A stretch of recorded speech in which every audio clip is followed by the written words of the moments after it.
होने वाला है आपके सेमेस्टर एग्जाम के लिए। बिकॉज आज के इस वीडियो में हम बात करने वाले हैं कॉस्मेटिक साइंस के इंपॉर्टेंट क्वेश्चन के सॉल्यूशन के बारे में, जिसमें आज का वीडियो देख के आपका जो यूनिट 2 है ना, ये अच्छे से कंप्लीट हो जाएगा। और बहुत ही सिंपल वे में मैंने आपको पूरे वीडियो में समझा रखा है कि कैसे आपका यूनिट 2 जो है एकदम सिंपल वे में आप कैसे याद रख सकते हो, वो भी बहुत कम टाइम में, वो भी सारे टॉपिक्स। तो आपको जो भी थोड़ी सी डिफिकल्टी आने वाली है वो आने वाली है कॉम्पोजिशन को याद रखने में, कि हर एक प्रोडक्ट का कॉम्पोजिशन याद रखने में थोड़ा सा वो डिफिकल्टी होगी। बाकी आपको कुछ भी थ्योरी पोर्शन में दिक्कत नहीं होने वाला है, बिकॉज हर चीज़ रिपीट होंगी यहाँ पे। तो उसके लिए कैसे करना है तो आपको ये वीडियो देखना पड़ेगा। यूनिट 2 है वो 25 मार्क्स आप समझ लो कि आपके आ जाएंगे, जो कि बहुत ज़्यादा इंपॉर्टेंट है। हर एक टॉपिक से यहाँ से क्वेश्चन बनता है। जैसे कि यहाँ पे आप देख ही सकते हो, जो ये क्वेश्चन है फेस वॉश के ऊपर लॉन्ग में, ये लास्ट ईयर ही आया था, स्किन केयर प्रोडक्ट्स में आता है ये। इसके अलावा ये भी स्किन केयर प्रोडक्ट्स में आते हैं। चाहे तो ये जो क्वेश्चन है ना, वो डायरेक्ट ये बोल सकता था कि right a note on principle of formulation and building blocks of skin care products. तो आपको इन्हीं के बारे में लिखना पड़ता है। यहाँ पे देखो डायरेक्ट हेयर केयर प्रोडक्ट्स लिख दिया। यहाँ पे कोई भी इसने शैम्पू नहीं दिया कि कंडीशनिंग शैम्पू दे दिया या हेयर कंडीशनर दिया या फिर एंटी डैंड्रफ शैम्पू, कुछ नहीं, सिर्फ नाम। और यहाँ पे देखो ओरल केयर प्रोडक्ट्स, यानी चैप्टर के नाम वो दे देता है और आपको जो है उसको लिखना होता है। तो ये जो टॉपिक्स आप देख रहे हो ये इंपॉर्टेंट है सभी। शॉर्ट क्वेश्चन तो वो तो ईजी है, वो तो आप कर ही लोगे, इनको करते ही वो भी हो जाएंगे सॉल्व ईजिली। तो अब आते हैं कैसे करोगे ये सब। तो यहाँ पे देखो, मैं आपको यही बताना चाह रहा हूँ कि हेयर केयर प्रोडक्ट्स है ना, ये बिल्डिंग ब्लॉक्स आप देख रहे हो ना, इनको एक बार पढ़ना है और सभी में वही लिखने हैं। यहाँ पे जो स्किन केयर प्रोडक्ट्स है ना, इन सब के अलग अलग थोड़ी आपको याद रखने हैं। अब बिल्डिंग ब्लॉक्स आपको सिर्फ एक के याद रखने हैं और बाकी सभी के हो जाएंगे। तो वो मैं आपको अभी वीडियो में बताने वाला हूँ, उस पर थोड़ा सा आपको गौर करना है, फोकस रखना है। तो आते हैं यूनिट 2 के सॉल्यूशंस पे। माउथ वॉशेस क्या होता है? लिक्विड प्रिपरेशन होता है जो मेंटेन करता है ओरल हाइजीन को, जिसकी वजह से हम अच्छे से सांस ले पाएँ, यानी फ्रेशनेस ऑफ ब्रीथ। और साथ ही ये प्लीजेंट टेस्ट प्रोवाइड करवाता है हमारे माउथ को, एक सूटेबल टेस्ट। जो माउथ वॉशेस होते हैं वो कंटेन करते हैं कॉम्बिनेशन ऑफ एक्टिव इंग्रेडिएंट्स को और साथ ही फ्लेवरिंग एजेंट्स को, जिसकी वजह से ये हमारे ओरल हेल्थ को अच्छा बेनिफिट दे पाएँ। अब आते हैं शैम्पू और कंडीशनर में क्या डिफरेंस है। शैम्पू जिसको हम सबसे पहले यूज़ करते हैं अपने हेयर्स को क्लीन करने के लिए, जैसे कि डर्ट, ऑयल, ये सब रिमूव होते हैं हमारे हेयर्स और स्कैल्प से। और कंडीशनर शैम्पू के बाद हमें यूज़ करना पड़ता है और ये सॉफ्ट, स्मूथ, सिल्की, शाइनी, ये सब प्रोवाइड करवाते हैं इफेक्ट। तो ये आपने यूज़ किया होगा, आपको पता होगा। फॉर्मुलेशन पूछा है कोल्ड और वैनिशिंग क्रीम का, अभी हम डीपली देखेंगे, तो यहाँ पे तो आप देख ही लो। बाकी अभी हम डीपली इसके बारे में डिस्कस करेंगे, तो वहीं पे देख लेंगे इस क्वेश्चन को। आते हैं लॉन्ग क्वेश्चन पे, जो कि फेस वॉश होता क्या है। जो फेस वॉश है ये स्किन केयर प्रोडक्ट्स है, क्योंकि हम स्किन केयर प्रोडक्ट्स के अंदर ही तो ये पढ़ रहे हैं। ये कोल्ड क्रीम, वैनिशिंग क्रीम सभी इसी के अंदर आते हैं। स्किन केयर प्रोडक्ट्स में क्या काम है? तो क्लीनिंग करने का काम है फेस को। हम फेस वॉश इसीलिए तो यूज़ करते हैं। क्या काम करता है? तो ये रिमूव करता है डर्ट, ऑयल और मेकअप्स और अदर इम्प्योरिटीज जो भी हमारे फेस पे चिपक जाती है या स्किन पे, तो उसको हटाने का काम है इसका। तो बिल्डिंग ब्लॉक्स आते हैं, ये जो बिल्डिंग ब्लॉक्स हैं ना, ये सभी स्किन केयर प्रोडक्ट्स के लिए। तो जितने भी स्किन केयर प्रोडक्ट्स हैं ना, सब में आपको ये लिखना है। ये आपको मैं बता दूंगा। भले आपको क्या है ना कि एक दो में ऐड कर सकते हो, बाकी ये सभी लिख सकते हो। सरफेक्टेंट आप वैनिशिंग क्रीम, कोल्ड क्रीम सब में लिखोगे। इमोलिएंट भी लिखोगे, क्योंकि उसमें भी इसका काम है, मॉइस्चर करने का काम करता है। एक्सफोलिएंट्स ये जनरली जो है वो आप उसमें लिखोगे, एंटी डैंड्रफ में। बाकी सब में लिखना हो तो लिखना, क्योंकि जो जो क्रीम आपको लगता है ब्राइटनेस देगी उनमें ये लिख देना। बाकी ह्यूमेक्टेंट सब में होगा और यहाँ पे प्रिजर्वेटिव सब में होगा, तो वो हम देखेंगे अभी। तो सरफेक्टेंट आते हैं। सरफेक्टेंट होता क्या है? सरफेक्टेंट ऑलरेडी हमने पढ़ा, अलग अलग जगह इसका अलग अलग काम होता है। यहाँ पे हम पढ़ रहे हैं स्किन से रिलेटेड, और ये पढ़ना हम लोग फेस वॉश के अंदर। तो फेस के रिगार्डिंग क्या करेगा? डर्ट, ऑयल, इम्प्योरिटीज, इसको हटाएगा। एग्जाम्पल्स में आप यहाँ पे लिख सकते हो SLS, सोडियम लोराइड सल्फेट। यहाँ ये जो है ना, वो आपका ओरल केयर प्रोडक्ट्स में भी यूज़ होगा SLS का, बिकॉज वहाँ पे वो क्लीन करने का काम करेगा हमारे दांतों से रिलेटेड। बट यहाँ पे हमारा फेस से रिलेटेड बात हो रहा है। और हेयर्स वाले में भी होगा ये, क्योंकि हेयर्स को भी तो क्लीन करना है, उसके स्कैल्प्स को। तो इस तरीके से ये हर जगह आ रहा है, तो आपको ये ध्यान में रखना है। इमोलिएंट्स होते क्या है? तो मॉइस्चराइजिंग एजेंट्स होते हैं। यहीं पे आप पढ़ लीजिए, आपको दोबारा पढ़ना ना पड़े।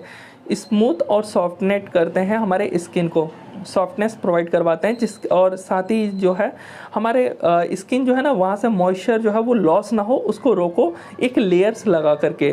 तो ये काम होता है इमोलिएंट का। अब वो मॉइस्चर जो है वो लॉस नहीं होगा, तो सॉफ्टन रहेगा और स्मूथ रहेगा, ड्राइनेस नहीं होगा।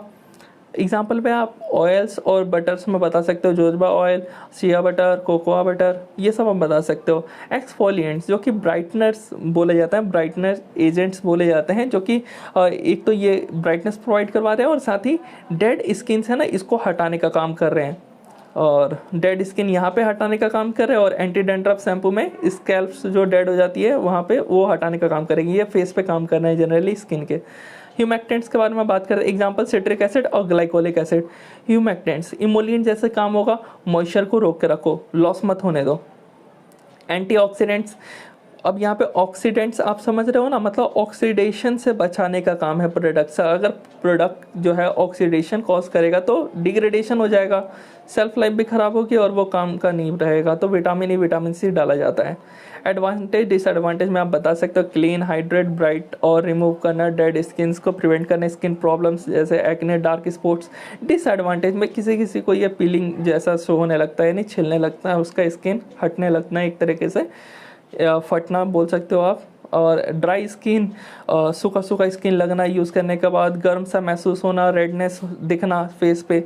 अब आते हैं कोल्ड और वैनिशिंग क्रीम पे। इनके भी जो है वो सेम है, जैसा कि मैंने आपको बताया ना, बिल्डिंग ब्लॉक्स अभी जो हमने पढ़े हैं वो सब यहाँ पे भी आएंगे, लेकिन यहाँ पे एक या दो बस ऐड होंगे, बाकी सारा चीज़ वही चलेगा। वो कौन से होंगे वो अभी मैं आपको बताता हूँ। तो अगर क्वेश्चन ऐसा आ गया, principle and formulation building block of skin care products, तब भी आपको यही लिखना है, कोल्ड क्रीम, वैनिशिंग क्रीम और फेस वॉश। ये तीन के बारे में आपको अच्छे से पढ़ लो, अगर क्वेश्चन आए तो ऐसे भी आएगा और वैसे भी आ सकता है। तो कोल्ड क्रीम पे आते हैं, फेस वॉश मैंने पढ़ा दिया है, अगर यह क्वेश्चन आता है तो फेस वॉश लिख के उसके बाद कोल्ड क्रीम पे आ सकते हो। और कोशिश करना कि हाँ इतना लिखो कि ये नहीं कि एकदम से 10-15 पेज एक ही आंसर में भर दो।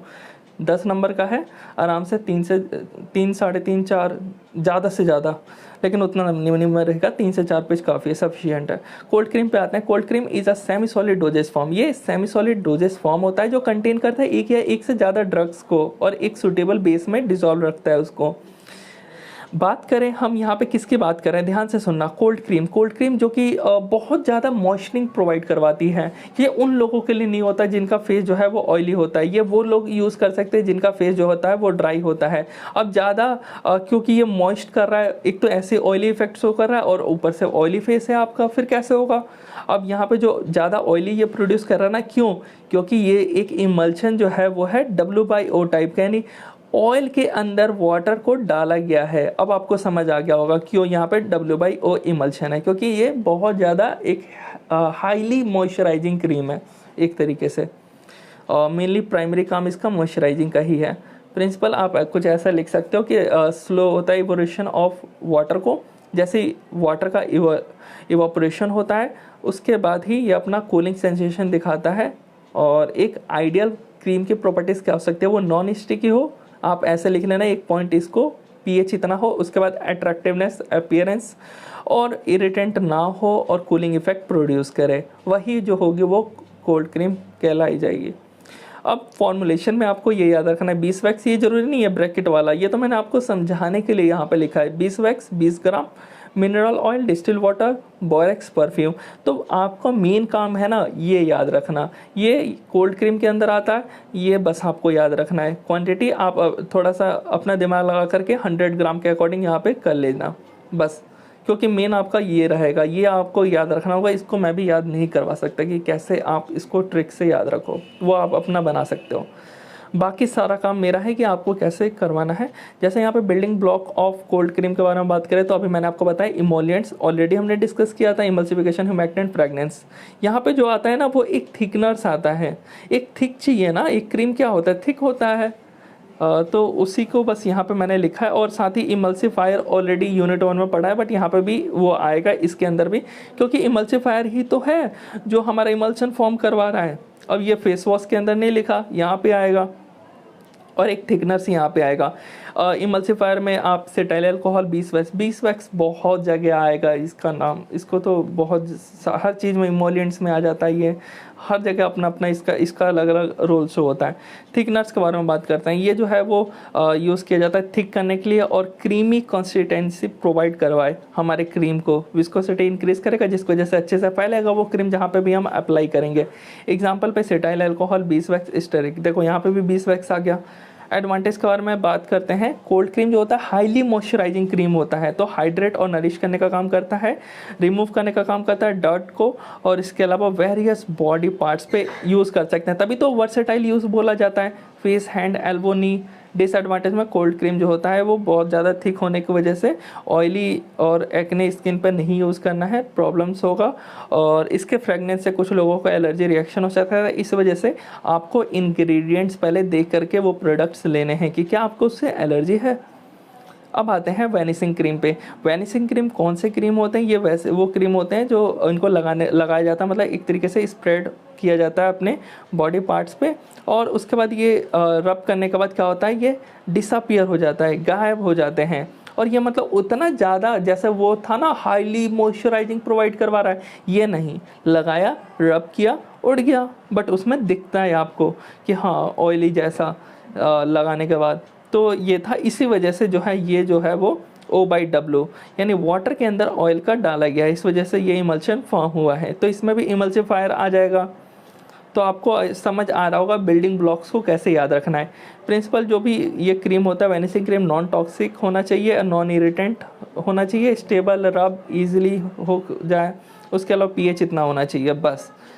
अगेन फॉर्मुलेशन पहले तो देख लो, stearic acid, potassium hydroxide, water, glycerine, perfumes. अब कुछ लोगों का ये मन में होगा कि हमें क्या ये इंग्रेडिएंट्स यहाँ पे देख रहे हो ना, ये इंग्रेडिएंट्स है, बट ये आ किसके रहे हैं? तो ये आ रहे हैं एक, ये क्या है स्टेरिक एसिड, ये एक इमल्सिफाइंग एजेंट्स है, और हमें जो बिल्डिंग ब्लॉक्स में लिखना है ना वो यही लिखना है, इमल्सिफाइंग एजेंट्स के बारे में, शॉर्पनिंग एजेंट्स के बारे में। तो इसके लिए जो है वो हमारे इमोलिएंट्स सॉफ्ट करने का काम कर रहे हैं, तो ये जो है इमोलिएंट्स के अंदर आ गया। तो इस तरीके से हमें इमल्सिफाइंग और कौन सा था ये इमोलिएंट्स, तो इन सब के बारे में मैंने ऑलरेडी आपको बता दिया है। सेम यही वाले पॉइंट्स जो है वो अगेन आपको लिखने हैं, और यहाँ पे कोई भी आपको ऐड नहीं करना है, प्रिजर्वेटिव सब में आएगा, सब कुछ वही है, कुछ भी आपका एक्स्ट्रा मैं नहीं लिखवा रहा हूँ, बस याद जो है वो आपको ये करना है। अब आते हैं नेक्स्ट, एडवांटेज डिसएडवांटेज देख लो यहाँ पे। ये तो आप पढ़ ही लोगे, ये तो सिंपल सा है कि ये स्टिकी नहीं होता है, और keep skin fresh, work for acne को दे सकते हैं, ऑयली लोग यूज़ कर सकते हैं इसको। डिसएडवांटेज में लिमिटेड मॉइस्चराइजेशन प्रोवाइड करवाता है, तो किसी को ज़्यादा ड्राइनेस स्किन है तो वो इसका यूज़ करेगा तो उसको शो नहीं होगा फ़ायदा, क्योंकि ये तो कम कर रहा है ना। कुछ इंडिविजुअल्स को, लोगों को इसके इंग्रेडिएंट से एलर्जी और उसके परफ्यूम से एलर्जी, तो ये आपको याद रखना है। तो अपना जब भी क्रीम खरीदो इंग्रेडिएंट्स देख के खरीदो। अब आते हैं हेयर केयर प्रोडक्ट्स, तो इसके भी जो है ना बिल्डिंग ब्लॉक्स याद रख लेना। अभी मैं आपको दिखाऊंगा, इसके स्टार्टिंग में ही मैंने दिखा दिया कि आपको फिर झंझट नहीं होगा कि किसी और के प्रोडक्ट्स में से देखना होगा कैसे, वो अभी मैं आपको दिखा रहा हूँ यहाँ पे। हेयर केयर प्रोडक्ट्स कौन से प्रोडक्ट्स होते हैं? ये एक तरह का फॉर्मुलेशन है जिनका काम होता है, एम होता है प्रोवाइड करवाना ऐसे बेनिफिट्स जो कि साफ़ करने के लिए, क्लीनिंग करने के लिए, मॉइस्चराइजिंग करने के लिए, रिपेयर करने के लिए, प्रोटेक्शन के लिए और इन्हांस करने के लिए कि वो अच्छा दिखे हेयर्स को। तो ये इसका काम है हेयर केयर प्रोडक्ट को। तो एक हेयर को मेंटेन करने के लिए ये सारा चीज़ें ज़रूरत पड़ती है, क्लीन करना, मॉइस्चराइज रखना, रिपेयर करना, प्रोटेक्ट करना, उसको दिखना, अपीयरेंस वो अच्छा होना चाहिए।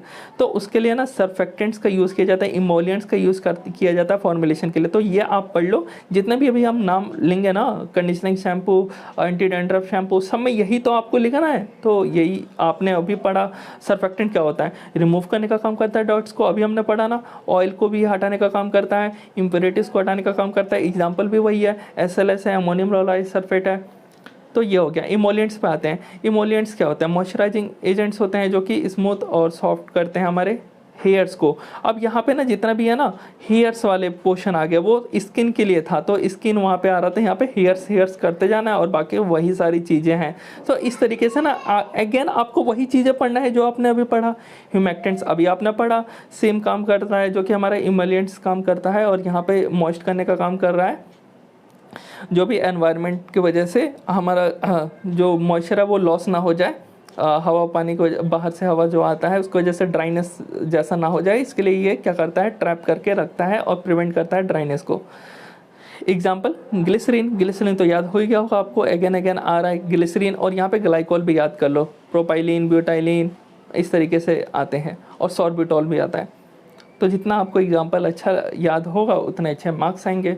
कंडीशनिंग एजेंट्स, यहाँ पे जो है ना अब कंडीशनिंग एजेंट्स का भी यूज़ होगा, क्योंकि यहाँ पे हम बात कर रहे हैं हेयर्स का, तो ये वहाँ पे स्किन वाले में नहीं दिखा होगा आपको। ये काम करता है इंप्रूव करने के लिए टेक्सचर और मैनेज करने के लिए कि इजीली मैनेज हो जाए जो आपके हेयर्स है वो, और उसके अपीयरेंस को अच्छा दिखे। तो इसके लिए क्वाटरनरी अमोनियम क्लोराइड और सिलिकॉन्स का यूज़ किया जाता है। इसके अंदर एग्जांपल है सेट्रिमोनियम क्लोराइड, सिलिकॉन्स के अंदर डाइमेथिकॉन। तो थोड़ा सा नॉइज़ हो रहा होगा, उसके लिए मैनेज कर लीजिएगा, क्योंकि इवनिंग का टाइम में मैं वीडियो अभी शूट करके अभी अपलोड करना है इसीलिए। प्रोटीन एंड अमीनो एसिड्स, इनका काम क्या है हमें पता है, इनका तो आपको पता ही होगा, रिपेयर करते हैं डैमेज हेयर्स को, स्किन्स को, जो सेल्स होती हैं उनको डैमेज जो हो जाते हैं उनको रिपेयर करने का काम करता है, ये पता था। दूसरा स्ट्रेंथ भी प्रोवाइड करवाना, ये भी याद रख लो।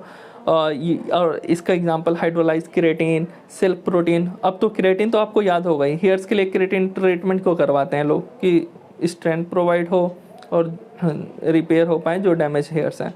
बोटानिकल एक्सट्रैक्ट, इसका बहुत सारे काम, नरिशमेंट, हाइड्रेशन, एंटीऑक्सीडेंट, सब कुछ। एलोवेरा, लेवेंडर और ग्रीन टी। प्रिजर्वेटिव्स आपको पता है स्टॉप करता है माइक्रोबियल ग्रोथ, हमारा जो प्रोडक्ट है उसका सेल्फ लाइफ बढ़ जाए। और फिनॉक्सी, इथेनॉल और पैराबिन्स। कंडीशनिंग शैम्पू में आते हैं। अब यहाँ से जितने भी ये सब मैं करवाऊंगा ना, अब बिल्डिंग ब्लॉक्स मैं नहीं लिखूंगा, क्योंकि मैंने ऑलरेडी बता चुका हूँ आपको पूरा जितने हेयर केयर प्रोडक्ट्स हैं उनका। कंडीशनिंग शैम्पू एक टाइप का हेयर केयर प्रोडक्ट होता है जो कंबाइन करता है क्लींजिंग प्रॉपर्टीज़ को। एक शैम्पू जो है क्या काम करता है, साफ़ करने का काम करता है ना, बट ये जो है कॉम्बिनेशन में काम करता है। एक तो साफ़ भी कर रहा है, क्लीन भी कर रहा है, उसके अलावा कंडीशनिंग बेनिफिट्स भी प्रोवाइड करवा रहा है, जो कि एक तरह से स्मूथ जो है वो, और मॉइस्चर और नरिशमेंट का भी काम कर रहा है। तो इसका जो डिज़ाइन किया गया है ना, क्लीन करने के लिए हेयर्स को और स्कैल्प्स को, और उसके साथ एडिशनल बेनिफिट्स भी तो दो, मॉइस्चर तो करो, नरिशमेंट भी प्रोवाइड कराओ, मैनेज भी करो हेयर्स को। तो ये कुछ एडिशनल बेनिफिट्स यानी कंडीशनिंग बेनिफिट्स भी प्रोवाइड करवाता है। तो यहाँ पे आप देख सकते हो sterile di methyl benzyl ammonium chloride. तो यही थोड़े से आपको दिक्कत हो सकते हैं, बस याद रखने में फॉर्मुलेशन में इथाइल ग्लाइकोल, सेटाइल अल्कोहल और water, colour, perfume and preservative. थोड़ा सा ध्यान लगाओगे तो आपको बस ये देखना है कि टॉपिक है क्या, हेयर केयर प्रोडक्ट है। तो हेयर केयर प्रोडक्ट में हमने जो बिल्डिंग ब्लॉक्स पढ़ा उनमें से कौन कौन आ सकते हैं, तो उन्हीं के एग्जाम्पल से लेकर के यहाँ पे पुट करने हैं। और थोड़ा सा यहाँ पे क्वांटिटी आपको रिमेंबर रखने की कि 50 ग्राम 100 ग्राम कितने अकॉर्डिंग बना रहे हो, तो उतना वो रखना होगा। Building block of conditioning shampoo, जैसे पिछली अभी मैंने दिखाया आपको हेयर केयर प्रोडक्ट्स, वो सब यहाँ पे मेंशन कर देना है। हेयर कंडीशनर्स पे आते हैं। हेयर कंडीशनर जो होते हैं ये हेयर केयर प्रोडक्ट्स होते हैं जिनका डिज़ाइन किया जाता है मॉइस्चर, नरिश और इम्प्रूव करने के लिए टेक्सचर हेयर को। उसके अलावा आफ्टर शैम्पू कर लेने के बाद इसका जो है अप्लाई किया जाता है। आपको पता ही होगा जो शैम्पू है इसके अंदर ही जो है, अगर हमें वो बोलते हैं ना, क्या बोलते हैं, कंडीशनर प्रोवाइड हो एक शैम्पू के अंदर, और जो ये शैम्पू होते हैं, एक ये शैम्पू होते हैं, ये दूसरा हम लगाते हैं, ये कंडीशनर हो गया, तो इसको पहले यूज़ करो देन इसको यूज़ करो। तो ये हो गया। तो इसके ये रहा है फॉर्मूले, आपको याद रखना, glycerol stearate, propylene glycol, methyl benzalkonium, beeswax, sesame oil, fragrance, तो ये सब याद रखना होगा। और जो बिल्डिंग ब्लॉक्स है ना, ये प्रीवियसली सेम है। तो देखा कितना जल्दी हो गया, बस आपको फॉर्मुलेशन याद रखना है। एंटी डैंड्रफ पे आते हैं। एंटी डैंड्रफ में बस एक वो, जैसे कि मैंने आपको स्टार्टिंग में बताया, एक्सफोलिएशन जो है वो ऐड होगा एजेंट्स, तो वो अभी मैं आपको दिखाता हूँ। Small piece of dead skin, जो स्मॉल पीस होता है डेड स्किन का हर एक आदमी के हेयर्स के अंदर, उसी को डैंड्रफ बोला जाता है। डैंड्रफ अराइज होता है डर्मेटोलॉजिकल डिसऑर्डर से, जैसे कि सीबोरिक डर्मेटाइटिस कंडीशन होता है जिसमें हमारे स्किन जो होते हैं वो ऑयली, रेडनेस और स्केली शो होते हैं। तो इसको हटाने के लिए एंटी डैंड्रफ शैम्पू का आया मार्केट के अंदर कॉस्मेस्यूटिकल प्रोडक्ट्स में मेंशन होके। तो आते हैं इसके composition, thymol, menthol, camphor, TLS, water, colour, perfume, preservatives, और ये रहा क्वांटिटी। और जो बिल्डिंग ब्लॉक से सेम वही लिखना है, दो ऐड होंगे, एक तो active anti fungal anti microbial agent, because यहाँ पे एंटी डैंड्रफ की बात कर रहे हैं, इसी वजह से यहाँ पे इनका यूज़ होगा। और बाकी सब वही सब लिखोगे जो जो हमने ऑलरेडी लिख चुके हैं, सर्फेक्टेंट सब कुछ। कीटोकोनाजोल और जिंक पायरेथिन आप यूज़ कर सकते हैं as a antifungal antimicrobial agents. अब आपको पता ही है एंटी माइक्रोबियल मतलब बैक्टीरिया, और एंटी फंगल जो फंगल से रिलेटेड फैल रहे हैं उनको। अब यहाँ पे नेक्स्ट जो है वो एक्सफोलिएटिंग एजेंट्स। ये रिमूव करते हैं डेड सेल्स को हमारे स्कैल्प से, तभी तो एंटी डैंड्रफ एक्शन हमें शो हुआ। सैलिसाइलिक, आप बता सकते हो एसिड। अब आते हैं oral care products. Oral care products क्या होते हैं? तो ओरल केयर प्रोडक्ट्स जो होते हैं ये केयरफुल सिलेक्शन किया जाता है। जो केयरफुल सिलेक्शन किस चीज़ का? तो इंग्रेडिएंट्स का, उनके कॉम्पोजिशन का केयरफुली, ताकि कोई भी इशू ना आए, क्योंकि ये हमारे पूरा ओरल हाइजीन और डेंटल हेल्थ की बात है कि हम सेफली उसका यूज़ करें और वो इफ़ेक्टिव हो, ना कि कोई प्रॉब्लम क्रिएट हो। और ये इसका बहुत ज़्यादा यूज़ किया जाता है। Building blocks of oral care products, आपको एब्रेसिव बताना है। एब्रेसिव जो कि इनका यूज़ किया जाता है प्लेक हटाने के लिए, स्टेन्स हटाने के लिए, और फूड डेब्रिस जो कि हमारे टीथ में है। प्रोवाइड करवाना क्लीनिंग और पॉलिशिंग एक्शन को, चमका देना एकदम साफ करके। और calcium carbonate, silica, alumina. Fluoride में आते हैं प्रिवेंट करना टूथ डिके को, और स्टेनाइन प्रोवाइड कराना टूथ इनेमल को। एग्जाम्पल में एसएलएस है, सोडियम मोनोफ्लोरोफॉस्फेट है, और सोडियम फ्लोराइड है। हाँ, ये दो आएगा। सरफेक्टेंट पे आते हैं, इसमें हाँ ये तो रहा, दिमाग से हट गया। सरफेक्टेंट रिस्पॉन्सिबल होता है क्रिएटिंग करने के लिए फोम और स्प्रेड करने के लिए product through out the mouth. तो समझ गए, फोम का काम करना इसी का है।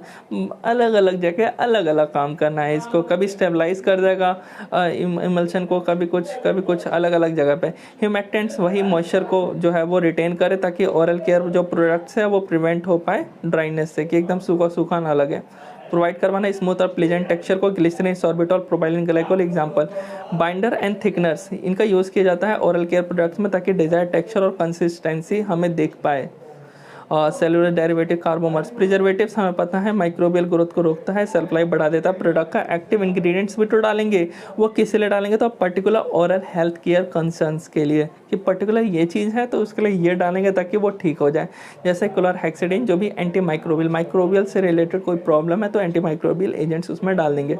अब एक आ जाते हैं फॉर्मुलेशन, देख लो यहाँ पे ब्लीडिंग एंड सेंसिटिव टीथ के लिए ये रहा फॉर्मुलेशन। और बिल्डिंग ब्लॉक कौन सा होगा? तो बिल्डिंग ब्लॉक हमने पढ़ लिया, और हमने ये टूथपेस्ट के बारे में लिखना होगा जनरली, वो मैं नोट्स में मेंशन करवा दूंगा, उसका आपको टेंशन लेना है। जो मेन आपको मेरे को करवाना था, समझाना था, वो मैं आपको यहाँ पे समझा चुका हूँ। अब बाकी यहाँ पे देख लो आप, कैल्शियम कार्बोनेट, एसएलएस, ग्लिसरीन और गम ट्राइगाकांत, ये सब आप पढ़ लीजिएगा। Bleeding gum and sensitive teeth के लिए कॉम्पोजिशन है। इसके अलावा जो भी टूथपेस्ट, इन सब के बारे में ये सब पढ़ रखे हो, ये सब अपने लैंग्वेज में बना सकते हो। सब कुछ तो मैंने अपने खुद के लैंग्वेज में ही बनाया है ये सब कुछ, ताकि आपको इशू ना आए कुछ भी याद रखने में।